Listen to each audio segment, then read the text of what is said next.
Jason Achilles Mazilis. So welcome.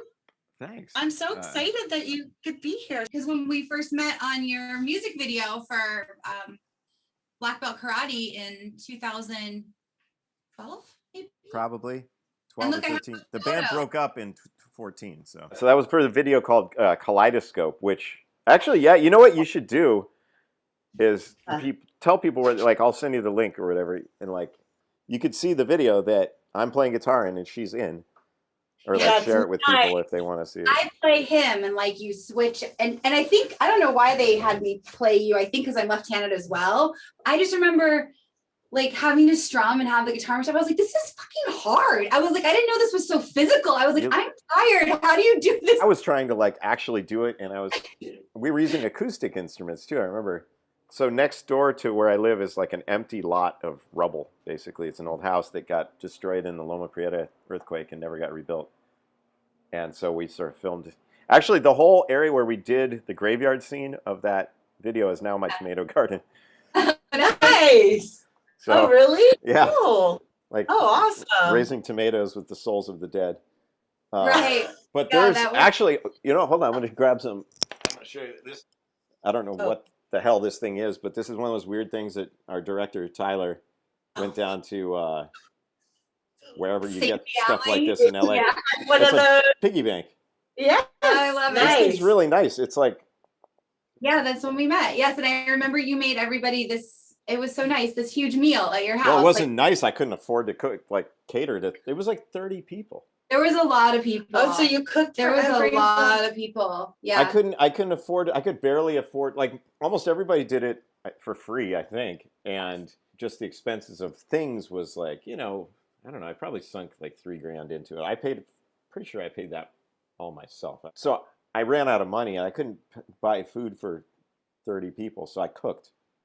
But it was awesome. While I was doing a fucking video shoot, I was also cooking for 30 people in the kitchen.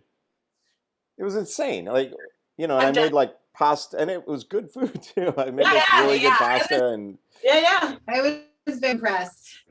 Tyler killed it. He did amazing. The edit's great. The song was a good song. Deserving of a good video.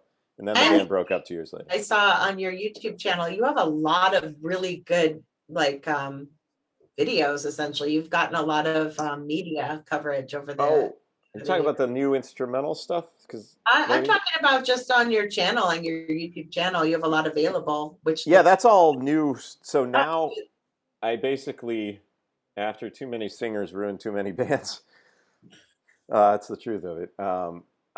Now I do fully instrumental music, and so it's just me and a drummer, and it's been awesome. And tell us his name again, because Forrest. Forrest. Yeah. How did you find Forrest? So the drummer of Black Belt Karate his name is Ryan Brown, and he's amazing. He now plays drums for Dweezil Zappa. Oh, yeah. Yeah, like some of the hardest drums there is ever. Like playing, he goes around the world touring with Dweezil, covering Frank Zappa tunes, like playing the Black Page every night, like crazy, insane, hard shit. So that was our guy, and Ryan was he's one of my best friends that I met in LA. We met very early on. He used to be in a band called Owl, and then the singer of Owl just basically decided to switch up all the personnel, and I got asked to join Owl when Ryan left, and it was the kind of thing where actually, like, I had to, I didn't have to, but I called him. I'm like, hey man, is it cool if I joined the band that, you just exited? And he was like, yeah, absolutely. But anyway, he also taught at the Musicians Institute. Yeah. And Forrest is one of his students. That's how we met. So, he was one of his drum students, and he's taught by the master, and it's a good referral, because it's coming from a place he trusts. And Forrest, he's I think now 25. I mean, he's a kid. Yeah. I took him to Europe a couple of years ago. We celebrated his 23rd birthday. He had never been out of the country. We celebrated his 23rd birthday in Scotland. Nice. Aberdeen, getting just bombed out with this like crowd of 10 people that we played in front of in this little bar where there wasn't a drum set, and he had to beatbox. And so like we thought we were gonna get lynched, but we totally won him over, and so they're like, "Come party with us," and I'm like, "It's his birthday," and they're like, "He's fucked," and we had a so he's a good kid. But yeah, now we do like we've been doing these videos that you saw and like live streams off of our Facebook and stuff. So you've been playing with him for how many years did you say? Well, Forrest, I think so. I started doing this instrumental stuff in 2015. I put out the first record in 2016, but I think I didn't meet him till after that because there was a couple other guys before then. A couple of years now. I think 2018 is when I took him to Europe. The kid he's 6'6". Oh, is he? Oh, wow. So he's a tree. Yeah. But the other thing is that drum kit that he's playing in our videos is the largest production model drum kit you can get. That's like a standard size, which is the same size John Bonham played. It's a 26-inch kick drum, which normally looks gigantic in front of people, but in front of him it just looks like a normal size drum kit. So what is that? But yeah, so any drummers out there that see our video, that's a 26-inch kick, just played by a huge dude. So it all looks like scaled. But when we stand next to each other, he's a head taller than me, Was John Bonham a really big tall guy? No, but I mean, he was sitting down, but he sat down pretty low behind it, and the kit looks huge in front of him. It looks like he's driving a Cadillac, like kind of low riding on it. When my guy sits down, it looks like he's just playing a normal trap kit. Right. But it's the same size kit, So is it Ludwig? it's a Gretsch. Oh, nice. Yeah. It's actually the drum kit's actually mine. Oh. I've always wanted that big boomy sort of sound with my stuff, and so I bought the drum kit off of a buddy of mine who I used to be in a band with, and then he kind of upgraded to something fancier. But it's a great. I love it. It's their Catalina Club is the name of the model. Well, the nice thing is it's like for I guess music nerds, it's made out of birch wood. So even though it's a huge drum, it's lighter than. Oh, yeah. It's pretty nice for gigging. I mean, it takes a lot of space, but it doesn't weigh much. So. How long have you been in Los Angeles? Oh, 20 years. Oh, wow. And you're from Northern California? Yeah. But born in Evanston, Illinois. Yeah. You did like research. And The fuck? We have your biography all right here. I want to know, because I know you play multiple instruments. What was the first instrument you picked up at? Like a kid or? I don't play that many instruments. I just do it in a way where it seems like I do a lot of instruments. Because I do them all at the same time, but it's only 3 different things. But I started with classical piano. Okay. And then I picked up guitar when I was 16. And I just fake bass, basically. It's bass. It's not that hard. You fake bass. I fake bass. No, I mean, but that's like not. Yeah.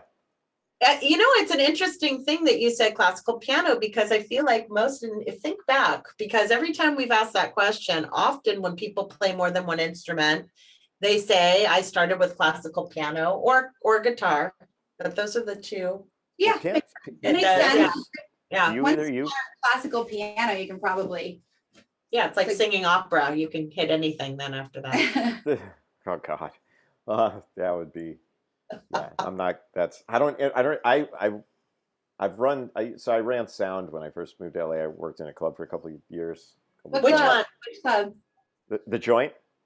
Oh yeah, at Pico and Robertson, which is now gone. I went by there recently. It's long gone. Everything's gone. It's so sad. But I used to work there when it was super tiny, and we would have awesome shows there. But I ran sound there for 2 years, and but I also ran independently. I ran sound for this one Greek fundraising thing in like some rich Beverly Hills backyard fundraiser thing for the church. Yeah. And I had to mic up opera singers. Oh. And they were professional opera singers that were like hired for this private party, and like intimidating. The dynamic range of the quiet to loud of an opera singer is so insane that you have to like have your hand on the buttons. And as soon as you see them, and you have to watch them. As soon as they go for it, you're like, ah! Otherwise people die. Yeah, the feedback would be so extreme. It's just don't want to make incredible. Yeah. And then they don't want to give you money, and probably I lose my job. Yeah. That's interesting. So yeah, you have to ride that. What was the point of the question? How do we get on opera? Oh, I brought up you were because we're piano and sorry. piano, No, but Yeah. classical the thing. training. What's that? Oh, we brought up classical training. Yeah. Yeah. The problem with classical is they really want you to get the notes right. Damn it. Fuck And that. that's not for me. That's Yeah. not a 3 a.m. barefoot playing type of deal. Okay, so so does it help you to ground yourself to play barefoot? I see other musicians doing this. I have really fucked up feet. I have no arch in my feet. They're really flat. I have duck feet. They're horrible. They've ever seen. They look like wooden planks nailed to a stick. That's my foot. I'm like duck feet. I used to actually. Sexy. I used to make suction noises on linoleum as a kid. And then I had like foot surgery and all this stuff. And when I was 12, 13 years old, I had. Sorry. No, it was bad. I had a podiatrist who, when my parents finally realized there was something wrong, because I would come home from soccer practice and be limping for the rest of the day, and they're like, Oh, that's bad. And so anyway, it turned out I had developed arthritis at the age of 12, 13, because the bones were fusing together. You don't need the gross details, but so I just have really they don't move at all. They don't.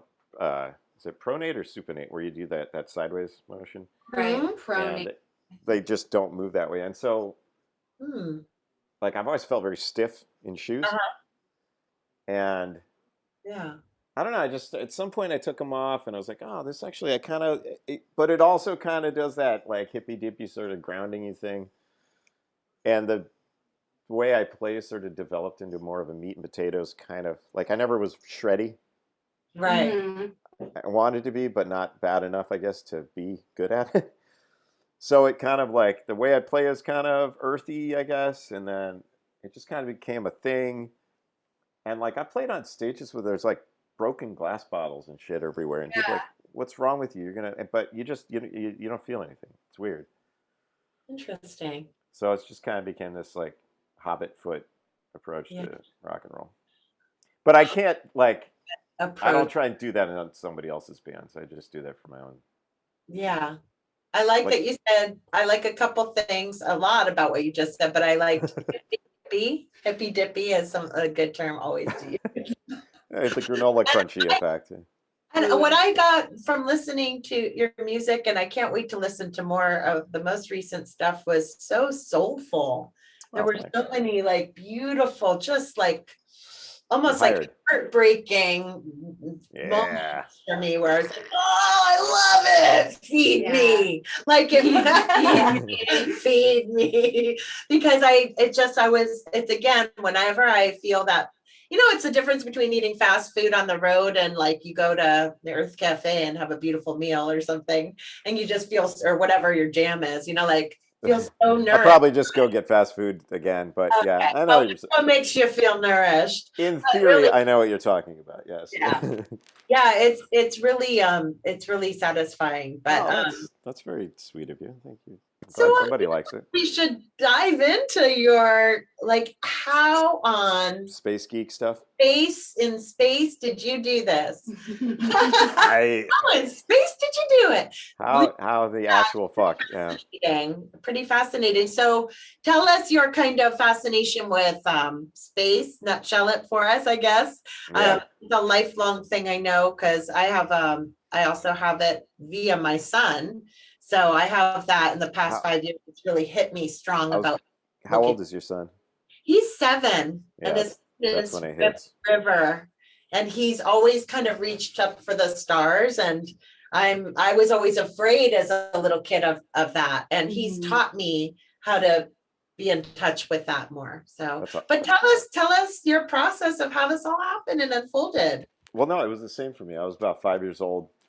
4 or 5 years old when I first remember getting like super excited about that stuff, and I had a good teacher back then that really helped things stick. I remember my parents taking me to look through a telescope when I was a kid, and you could see Jupiter, but it was like the size of a marble, so you could see the clouds on it. It wasn't just a dot, it was like this substantial thing, and you're looking at it through. It wasn't on a computer. looking through a glass that's pointed at it, you know, and it was very like a tangible. It's like, wow, it's real, you know. It's my son. Hi. Did you just say a quick hello? Sorry. What's up, Rockstar? Jason, this is River. River, nice to meet you, pal. Are you eating chocolate? He helped build the microphone on the Mars Perseverance. That's cool. Yeah. Yeah, it is pretty cool. I'm gonna agree with you on that one. What are you eating, buddy? Brownies. He's eating brownies. Okay. Hey, do you have any questions about outer space? Do you have any questions? Yeah. Are there Like- aliens? There might be. I am willing to bet that we will find. You want to know my hobbies? Yes. Just gaming mostly and riding my bike and stuff. What was the first one? Gaming. Gaming. I'll say thanks and Thanks. and okay. Hey, River, nice to meet you, pal. Say nice to meet you. Nice to meet you. See you later, buddy. You can crash the party anytime you want, buddy. Okay. Okay, I love you. Honey, don't hurt yourself. Okay. That was Bye-bye. amazing. That seems like a happy kid. Oh, thanks. He So is. cute. He's a good one. He is. Yeah. Did you contact NASA? You Yeah. I had a friend over there, but he helped me. I had a buddy over there I made friends with who helped me. Like I worked up some proposals and I would send them to him and he'd sort of like, yeah, this sucks. This is pretty good. Try and approach it from this angle kind of stuff. He was like my proofreader, I guess. This has been like the most productive, probably the single most productive period of my life. The last year.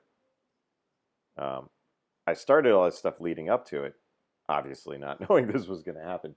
But like, for me personally, in a professional way, it could not have been timed better. I know that's a terrible thing to say, but it's just been a huge opportunity for me I've always felt behind in things. And in the year prior to lockdown in 2019, especially, I really got started trying to do all this other just crazy shit. And I was like, how in the Christ am I ever going to do this stuff and like even stay at a pace, let alone try and get ahead? And then the world got this giant pause button thrown on it for the last year. Literally, we're at the year mark, almost two weeks away. Yeah.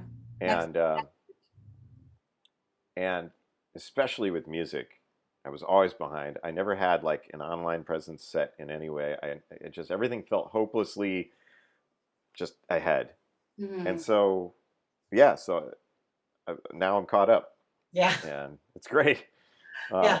And obviously the space stuff coincided really well. And thankfully, the work with the Rover, because that was such a huge mission and it was already funded, everything, you know, that thing was already financed. It was definitely going, but it had to land the day it had to land. It was, you know, it had to launch when it had to launch.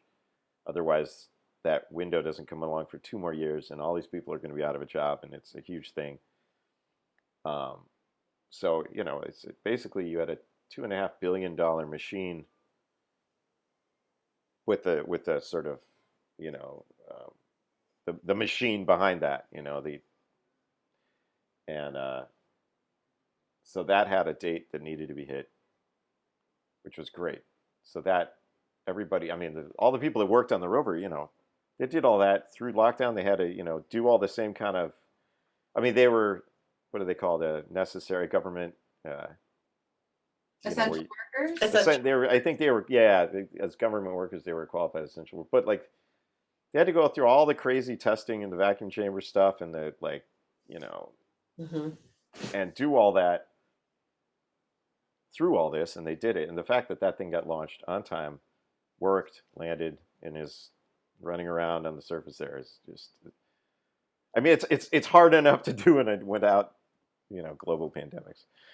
So you contacted them and said, I have this idea, and you had been reading about the project for many years because of your interest, right? So, yeah, I mean, I've always been a fan, you know, I've been following all the stuff NASA's been doing forever, really. And, but then, yeah, I kind of just started wanting to be involved.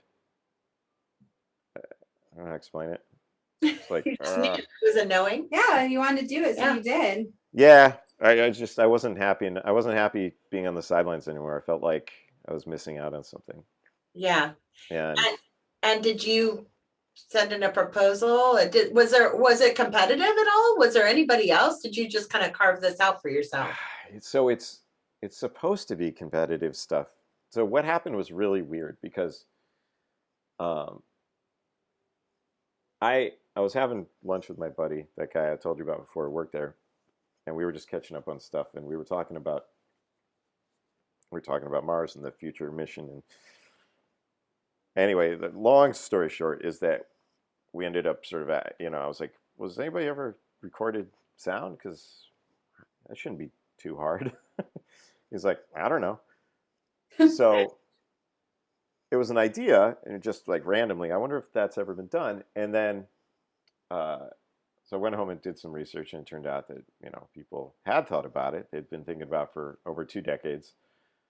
And then it turned out people had tried to do it, and they tried to do it on rovers that had flown before, and for various reasons it didn't work.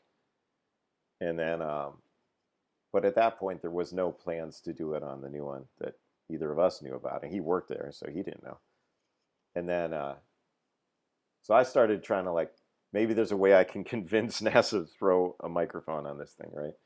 Because, why not? And while I was doing that, for the months I was doing that and gathering all this research, one day he calls me, he says, hey, I just came from a meeting. There's going to be a microphone on this. Somebody else had already decided they're going to give it a shot. And What year is this? what's that? What year was this? This was 2016. Okay.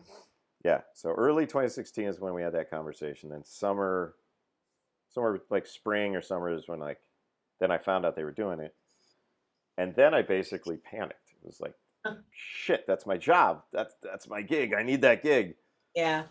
I don't know. Like, have you ever done that? Like, where you, like, maybe with a relationship or something, where you saw somebody and, like, it wasn't like I need to meet that person. It was like that's already mine.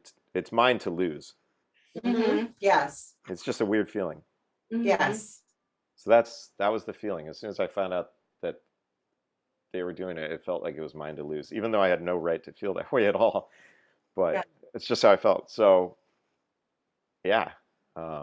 Strong intuition. That's a great way to put it. Or ego or something. Or ego, or maybe a little bit of both. Well, I mean, that's an interesting point though. When you do have, I know those moments for myself. I'm sure we all do. Yeah. And like, it is a weird thing because you kind of question, like, oh, is this my ego run wild? Like, why do I think I have the right to? But I encourage everybody to, like, check into that feeling, because the fact that you're even asking that question, like, oh, is this arrogant of me? I don't know if it was, I mean, I would be the one with the microphone. I don't know if it was instinct. I guess it was an instinct, but it was sort of, I don't know how to explain it, but it seemed like it was like something inside me was screaming really loud that I was supposed to pay attention to.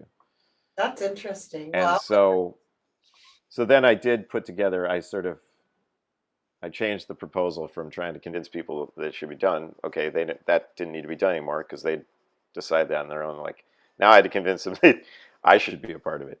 Right. And it just, I reached out to a lot of people, and various levels of no and fuck off and interesting, we'll get back to you, and not, and finally reached the right person who responded immediately. And it was actually for a different microphone.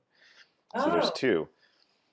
And the second system that I reached out to, I put this paper together. My buddy looked it over. He got back to me. This guy got back to me 2 hours later. He's like, this is great. Yeah, we actually need somebody. So we'll get back to you in like a month. I'm like, what? Wow, that's so crazy. And then But see, your instincts were correct. it so happened that, so the way it worked is that they were going to put video cameras on this landing sequence that were going to have microphones built into them. And then they had, the last minute, they had to change to a different provider for the video cameras that didn't have microphones built into them. So now there was no audio, but they still wanted to get the audio because that had been put in their head from before. And I think it must, like, right when I reached out, they were sort of like, okay, I guess we need audio. What the hell do we do? And I was like, hey, I do audio. You guys interested? And they're like, actually, sure. that's so It just kind of interesting. it fell into place. Basically. Yeah, it was really good timing. Was there, so was it A a lot of prep. temperature thing to keep the audio separate from the camera? What's Is that? Is that a necessary thing to keep I'm just wondering, technologically speaking, like, is it, No, do they have to keep, did you say one camera actually has sound built in? well, initially all of them would have. I think they were like GoPro type stuff, you know, where Yeah, you. yeah. But then, it'd be like if you switched from GoPros to security cameras, Yeah. right? So GoPros capture everything. Security cameras are visual only, usually. Right. So then they're like, oh wait, there's no audio component. What do we do? So now you need something separate that you can link together with the systems. Obviously, we didn't. Well, I don't know if it's obvious enough, but we didn't capture the audio of the landing. There was an issue. It wasn't with the microphone. It was more of an internal software, hardware thing. But thankfully, they had the engineers there. My supervisor was like, "No way, we're trying this again." So they ran another recordings. They had it run again on the Surface, like right immediately. Good. Which thank God, because then we discovered that everything actually was working, and we got that first bit of wind that everyone got to hear. Yeah. But that was we were supposed to get the whole landing, and we all knew it was a long shot to begin with. But the fact that it survived all that, and still, as far as I know, is still. I haven't talked to anybody over there in the last few days, but as far as I know, it's still working. I think they've recorded more stuff. That's great. But I'm not sure. There's probably if there's a link for that, we'll put that up. I don't know. Yeah, I haven't. Yeah, but we'll definitely put your SoundCloud right. I saw, but it's from a couple of days ago. Yeah. But if there's an active link or something that they might stream at any point, we'll connect. I know there's an active link to that first clip, and they also have all the video footage that they captured from that sequence, along with that little wind noise blurb. That's all on the NASA website. I don't know about any audio that's come since then, and I've been honestly everything's been so. I haven't even. The technicalities of the microphone. It's a square mic, right? It's not. So I did not build this. So this is the mic. There it is. Exactly what it looks like. Oh, okay. Like a spark plug. It's like a spark plug, kind of. About the size of your thumb. Yeah. So this is one of the test models, but it's fashioned the same as like that. Those little brackets are the same customized brackets that. Awesome. As the one that flew. Somehow it's like people are getting the idea that I like chiseled this thing out of stone, and you did it. Not what happened at all. Yeah, and like so. Originally, I did actually get hired to make a custom design microphone preamp enclosure, and so I had to go hire a team of really top-notch engineers because I don't know how to do any of those things. Right. But I told them I did. But I figured I knew somebody out there did, and I could find them. You know what I mean? And I figured I'd be, Anyway, so that's what happened, and we did. We offered a plan of like, okay, we can build this for you. This is how much it'll cost, but it'll do the job you want it to. And they just did. The funding wasn't there to do that. They didn't realize, that's what we got hired to do. And when we delivered, they're like, okay, yeah, we can't afford that. So then I got brought back with my team to basically say, okay, we need to find something, an off-the-shelf component is what they call it. Something you can literally just buy in a store. And so we ended up with this. And so my small engineering, it was 3 of us total on my team. And then working with our supervisor at JPL. Nice. We all centered down on this thing, and that's what ended up flying. So we kind of made the decision together. But I didn't build this. Yeah, absolutely not. This is built by a company in Denmark, and they're awesome. Right. You produced it.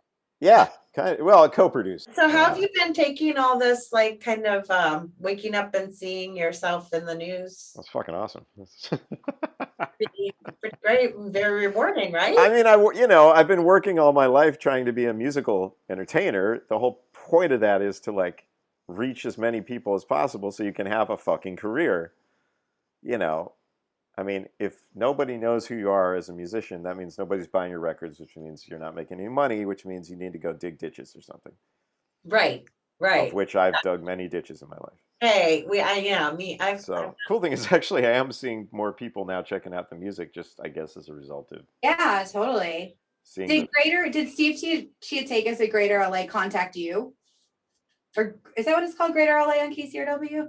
oh, Oh, all things considered, right? All Okay, things considered. Nice. but it wasn't. It's different than the NPR All Things Considered that's done Right, by it's the NPR. It's the it's the local one. It's the local one, but it was still awesome. I mean, I've been trying to get KCR to totally. return my emails for decades.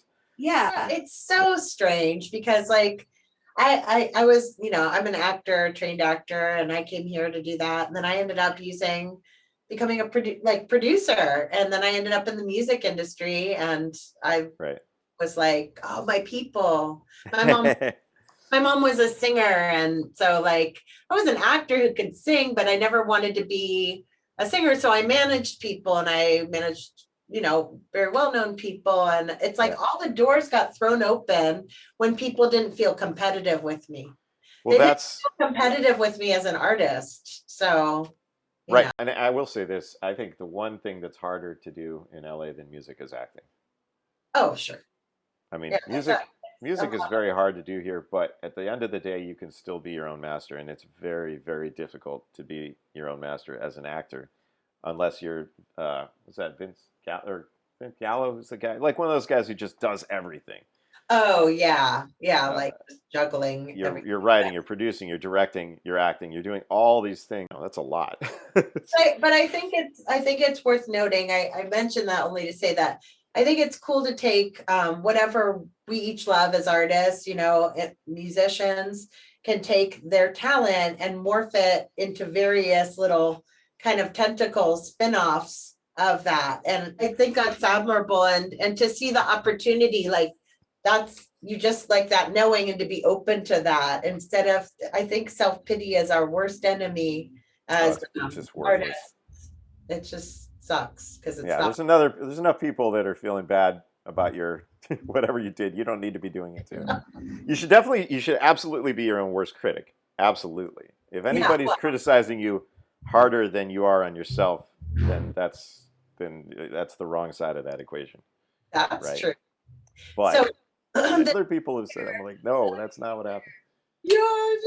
Well, I'm very impressed. I'm impressed with the idea. I'm glad that you took action on that idea, because that's like it's been fun. And it worked. So I mean, this is great. We're here talking, and I get to learn about your music. Only half jokingly, the only reason I got into all this stuff is so I could, sell some more records. Yeah. Well, hey, it's not really a joke. It's not the only reason, but I think, I take it. A big record that way. Actually, I have a vinyl copy of it over here. But, and then when we did our first tour in England in 2018, we toured all through the UK and then France and Spain. So that was an experiment. Like, all right, nobody ever can remember my name. They're like, who are you playing with? Well, it's me. What's your name? And I tell them, and they're just blank stare, right? I shortened it to just my first middle name, Jason Achilles. I'm like, okay, that's going to be my touring name. And so we toured all through Europe that way, and it was all the difference in the world. People could remember it. I would get messages from them, days later, and like, hey, I saw you in Liverpool or whatever. We actually did have a really good show in Liverpool. But I never switched my online presence at all. So like, there was no continuity in how my shit was being presented to the world, especially digitally. Mm-hmm. And I didn't know how to fix any of that. I never felt like I had the time to even get into it or address it. And there was sort of no, I had music recorded, but I didn't know how to release it. There was just no defining boundaries by which to make a plan. Right. And then everything online was just a clusterfuck anyway, so that was uninspiring. Yeah. So one of the first things I did when we went into lockdown, and I realized, okay, nobody's going to be playing a show for a year, easy. One of the first things I did within the first 2 months is I actually just put out an appeal. I think I put it on Facebook. I'm like, does anybody know anybody that knows about online digital shit? I need to get my stuff together. And got referred to this guy who actually turned out I knew. But I started throwing this guy beer money. I'd be like, give me an hour of your time, as I'll throw you $20, Mhm. you know. And he helped me get all my stuff in line. And then, you know, it's like when you start cleaning your house, like, all right, you get that first room clean. Now it's not entirely hopeless that you might clean the whole place. It's still, but that gives you space to now you can move shit into that room while you clean the next room. Yeah. That's a great analogy. So that's what I've been doing with my online presence for my, like, so now if you look me up online, you know, if you go to Spotify, it's there. It looks like a normal, like it's supposed to. But Yeah. that took months of just stupid little, I know. It's a lot. Yeah, I feel that. you It's know, much to navigate, so many moving parts and little things. And with social media, it really, what I found was for at least for this show is that we've had to have creative discussions now about, okay, how do you use, we want to be on, we're on IGTV. How are we going to use that? Well, how will we use that to our advantage? It's not just about like being on social media. It's like, I would say, because I've managed artists before, I would say to the artists, like you said, just focusing in on how to use that particular platform. Like, how do you use Snapchat? How do you use TikTok? Yeah. What put on there? Are you going to put full length videos? Are you going to put like, hi, it's me? You know, how is it going to, and then make that schedule. And that it takes up 80%. I mean, you could sit and do that I would all say even more than that is trying to find out which medium resonates with you. Like, for example, I've discovered over the last year that I fucking abhor Twitter and I actually like Instagram. And and we've just started doing Facebook live streaming too, which seems to be really cool. And we're trying out Twitch. We just started doing this now, so we'll see how that goes. Twitch was as I understand it, correct me if I'm wrong, I just know it as like a lot of video gamers used it. And now tell us though what you think of Twitch. I'm not on it. I'm not. I literally, we just tried our first stream the other night, and it for some reason it didn't broadcast. So we're still at ground zero. There was a technical glitch where we played for 10 minutes. It said it was recording. We went and looked at it. It wasn't there. We're trying to just actually develop a business model where we can make money playing because we can't do it live. Right. Yeah. And I mean, I could sell, you know, so the next thing I guess I really need to step up is my merch because I have some cool shirts and stuff like that. And I haven't even, Yeah. I haven't even addressed that yet. And I'm still very much behind on that. But like, I've discovered that my drummer and I, we've done 5 live streams now from our Facebook live page. I don't know still if that's the best medium for us to be doing it, if we should be doing it on Twitch or maybe YouTube Live. But I know that we love doing it. And when we're playing and streaming, like, we're getting the same, because it's going out live, we're getting that same buzz from playing in front of an audience. In fact, maybe even a little more nerve-wracking because we know that later they can rewind it. Yeah. So it's like, you know, because live shows are forgiving, right? Yeah. Like when you go see a band, even if they suck ass live, like there's a part of you that's forgiving it. It's so loud. You're feeling it. There's a lot of things that are in the moment or they're great. Where if you were to watch the footage later on your computer where it's all small and contained, you'd be like, that sucked. That guy was singing out of tune the whole time. The drums were off. The guitar was, you know, messed up. But when you're in the concert live, it's amazing, right? Well, And yeah. But when you're streaming live, it's you having that immediacy of it, and you know they're enjoying it. But then also it's like, yeah, if we screw up, they can go back and hear it again. So it's actually giving us like a genuine pressure in a good way. Like, all right, you motherfuckers got to perform. Yeah. And so we've been doing improvisation. Almost like 4 of the 5 we did so far have been just straight. Like one of them we did 20, almost half an hour straight, just improv. We were literally just making up as we went It's just in front of people. drums and Yeah, so I'm playing guitar, piano, and bass all at the same time with like looper pedals and stuff. And then my drummer. Putting his guitar and Yeah, she's seen it. It's like a big swappy juggling act. Come watch the circus. Yeah.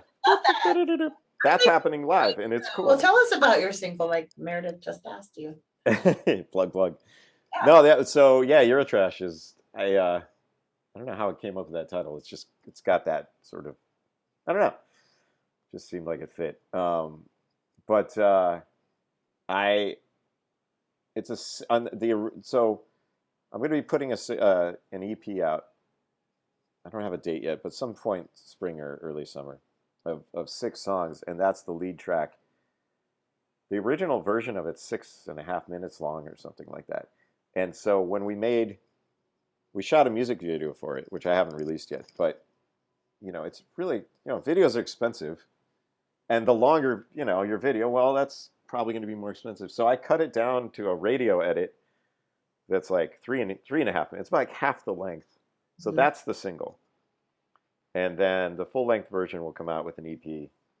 But it's that was all recorded analog in my studio, like on an actual tape machine, and Cool. and yeah, old school through this big old console. So like people that maybe do follow my Instagram, sometimes I'll put a picture of the studio, and there's a big reel-to-reel tape machine in the background. So like, Oh, nice. yeah.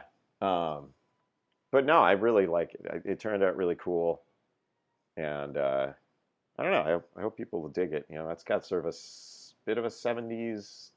There's a bit of a glam sort of feel maybe to the rhythm of it. Maybe.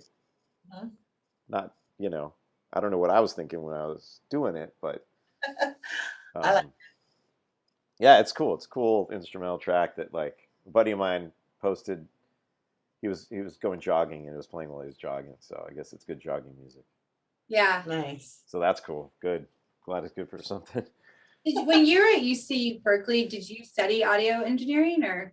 I studied like music theory, composition, stuff like that. I never studied engineering professionally, Oh, you did? either music or science.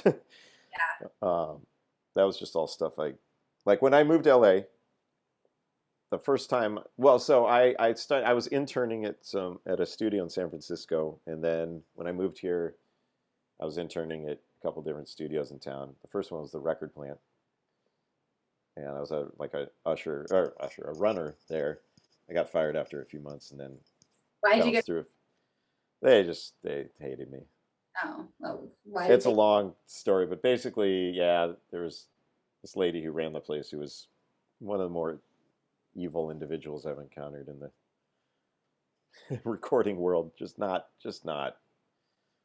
awful person. And For sure. yeah, it's you ever one of those gigs where like somebody purposely, you're hired because you have a lot of personality, but they want to hire you so they can squash it. Yeah. It sounds ludicrous, but I swear to God, these things exist. Something. Wait, What's it's that? It gives them a relationship. feeling of power. Yeah, it's a power thing. Take your light away. Like sadistic. Kind of. Yeah. And then, I you have know, had many of those. I mean, it was nice that they gave me I had a good time working there, but ultimately I mouthed off and that didn't work. So I ended up, well, she's like, oh yeah, I can imagine. So I ended up getting a job as a sound guy at the joint. And when I walked in, I'm like, hey, do you need anybody? And it's like, well, actually, yeah, we might. Have you run sound before? And I said, absolutely. Yeah. Yeah, nice. Obviously, that was a lie. And the best thing about it is the guy knew it was a lie. But he knew, he was like, well, if this kid's got the balls to just lie to my face in such a terrible way, but try and stick to it. He obviously wants the gig, so he'll probably learn. Right. And we need somebody, and it doesn't pay that well anyway. So what are we going to do? Yeah. So he's like, all right, come back tomorrow and I'll show you everything. Cool. Yeah, so that's how you get engineering experience. He kind of he helped you launch your whole. Oh, that guy was great. Yeah, it sucks too because I can't remember. I wish I could remember who it was. I'd kept track of the dude for a while, but now I can't even remember his name, and I feel terrible about it. But that guy was cool, whoever the hell he was. But it's find good people, even in and it's like, I don't know how LA is now. I feel like it's all sort of Disney owns everything around here. But I do. LA is so weird now. 20 years ago when I moved here, like that was the Opium Den was still around. I don't know if either of you God, were around for that club, but went there. it was a seedy, dark. It was cool, like it's what you wanted. Yeah, I want it to be this. Well, no, so Tommy, when I started doing we're talking about a guy named Tommy Black, for anybody who was wondering. And Tommy is a bass player. He used to play in a band called Palo Alto that did really well. Right. And then he became Scott Weiland's bass player up until he passed away. And but he also has been working at the Viper Room like through all this stuff. Wow. And Tommy, when my band, it was actually awesome. He gave us a bunch of gigs at the Viper Room when we started doing this instrumental stuff as basically an opening band for all these nights that he was booking with another friend of his there. And we did like back to back, like every couple months we got the opening slot on this, and it was killer. And it just, yeah. Awesome. So, yeah, Tommy was really cool to us. And Yeah, that's great. Well, I do think about all the clubs now that are shutting because of the pandemic. Like one of the great ones that was going for a while recently was out strangely in Woodland Hills. Did you hear the Write-Off Room at all? I don't They even were know. having I don't know great that place. gigs, and that's gone. So I know we've lost a lot of. Even before the pandemic, so much was shutting down. It's Pardon. just, anyways, I think the point was just how much Yeah. LA has changed and everything. Yeah, but it's now. a lot of these places needed to die, honestly. Yeah, I mean, They were already turning into, like, they weren't doing it for the right reasons. They weren't doing it because of the music. They were trying to, I get it, you got to make a buck, but I feel like that's one good thing that I keep kind of the tone that keeps coming back with a lot of people about when they talk about the shift of what we're going through with this pandemic and trying to make the best out of it and kind of restructure. Like you said, you had to like get your stuff together, get your online presence together, and it is so much about that. That's basically your shop, like your store, your website. I think it's great. It is now. I really love that you have your merch up because that's just organizing that. It's an income stream. That's like a passive thing that people can do to put Right. that up there. And it just takes the effort of just finding a couple merch things. Make a mug. If you don't know what else Oh, I actually make mugs. Where is it? to do. So it's now you literally make them physically. Yeah, I have. It's not music related at all, but I did start selling it at my shows right before. Cool. And it's a nerd mug. I took the NASA logo. Well, it's backwards, but obviously that Cool. is that forwards for you guys or is it backwards? Okay, because it's reverse for me. Nerds. So cute. Cute. What do I always say? Snerd. I call it a snerd, a sexy nerd. There you go. N-E-R-D. It's a good thing. That's nerd. So I need to get these up on the website. I never listed these online, and I still have like a box of them. So there's. I love that. See, but that's awesome. And Anyway. I think it's worth noting that, it's a time of restructuring and it's frustrating, but good things can come from that too, And I know that there's a ton of virtual stuff coming up, and the music industry is getting ready to shift more online. And, I don't know what that's going to do to live music, but I know it will come back because we have to have live music. It's going to be a while though. I don't expect it to come back until next year. I agree with you because I noticed that a lot of people were scheduling tours. And so what is your thinking as next? I was supposed to be opening up for Atlanta Rhythm Section. I don't know if that's an old band that like they're old school, but I got an opening slot for those guys at the Canyon Club that was supposed to happen in 2 weeks. And obviously that's not happening. So hopefully I'll still have the gig when it gets rescheduled, but that was a cool gig. I was looking forward to that. Yeah. In the meantime, working on your stuff and honing it and, That's awesome. Yeah. all the bows. I mean, we could still all interact, and this is part of that, just kind of updating on people on what's going on out there, It's really important to feel like you're connected and yeah. Thank you so much. Well, you ladies have been awesome. Thanks for being on. I have enjoyed talking to you and meeting you so much. And thank you, Right. My Meredith, pleasure. for Yeah, bringing Jason to everyone. Yeah. She's good that way. She is really good that way. I wish I still have those photos from the video, and I didn't even think they're in the basement somewhere. Like we had all these printouts of all the girls. Copies? Yeah, because remember we put them in frames. Oh, right. Yes. Yeah. People need to watch. Okay, look up Kaleidescope by Black Belt Karate. Anybody who's watching this, Yes. that's the video, and you'll see this beautiful lady all awesome. And there's this one morph scene where like I think my face, Yeah. like it turns from me into you, and they did this like weird special effect where it, I want to watch it now. I've never seen morph. it. I've never even seen it. It's cool. It's a good song, and she's Put that link up. yeah. Why not? Yeah. Right there. Yeah. All right. Thanks, Jason. Thanks, Jason. Ladies, Thank you. thank you very much. Have a good rest of your day. Good night. See ya.